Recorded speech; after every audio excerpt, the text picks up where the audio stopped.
তালবাদ বা খামালদান আছেন আমরা দেখতে পাচ্ছি প্রধান খামাল যিনি ক্রুশের উপর। জামালপুরের বকশীগঞ্জে অনুষ্ঠিত হয়েছে গারো সম্প্রদায়ের ধর্মীয় উৎসব ওয়ানগালা। শস্য দেবতাকে ফসলের কিছু অংশ তুলে দিতে নানা আয়োজন করে এই সম্প্রদায়ের মানুষ। সকাল থেকে শুরু হওয়া উৎসব চলে সন্ধ্যা পর্যন্ত।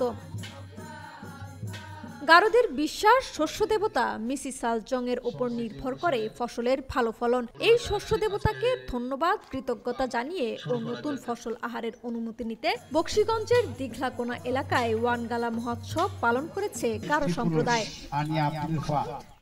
ওয়ানগালার শুরুতে থক্কা অনুষ্ঠান, শস্য দেবতার উদ্দেশ্যে ফসল উৎসর্গ, প্রবেশগীতি, প্রার্থনা, বাণী পাঠ, উপদেশ ও অর্পণগীতি সহ নানা আয়োজন করে দিঘলাকোনার সাধু আন্দ্রে ধর্মপল্লী, যেখানে অংশ নেয় গারো সম্প্রদায়ের ৫ শতাধিকের বেশি বাসিন্দা। উৎসবটিকে ঘিরে আনন্দের মেলায় পরিণত হয় পুরো ধর্মপল্লী। ওয়ানগালা হলো গারোদের প্রধান উৎসব। ওয়ানগালায় দিনে আমরা হলো জাতি ধর্ম বর্ণ নির্বিশেষে সকলে পালন করার চেষ্টা করি। এখানে আমাদের গারো কৃষ্টি কালচার অন্যান্য ধর্মাবলম্বীদের কাছে তুলে ধরার চেষ্টা করি। আমরা সবাই মিলেমিশে বাস করি এবং ওয়ানগালাকে আমরা সবাই আনন্দ উপভোগ করছি। আমরা সাধারণত প্রত্যেক বছর এই ওয়ানগালা উৎসব পালন করি।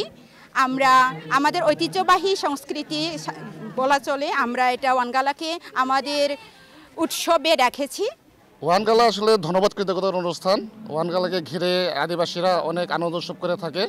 ওয়ানগালাকে ঘিরে গারোদের নাচ গান, বিভিন্ন ইতিহাস সংস্কৃতি যেগুলো আছে সেগুলো হয়। শুধু গারো সম্প্রদায় নয়, ওয়ানগালার অনুষ্ঠানে অংশ নেন সাধারণ বাঙালিরাও। সব পরিবারের ভালোবাসা, আনন্দ এবং দেশ ও জাতির জন্য মঙ্গল কামনা করা হয় ওয়ানগালার প্রার্থনায়। গারোদের একটা বড় পর্ব।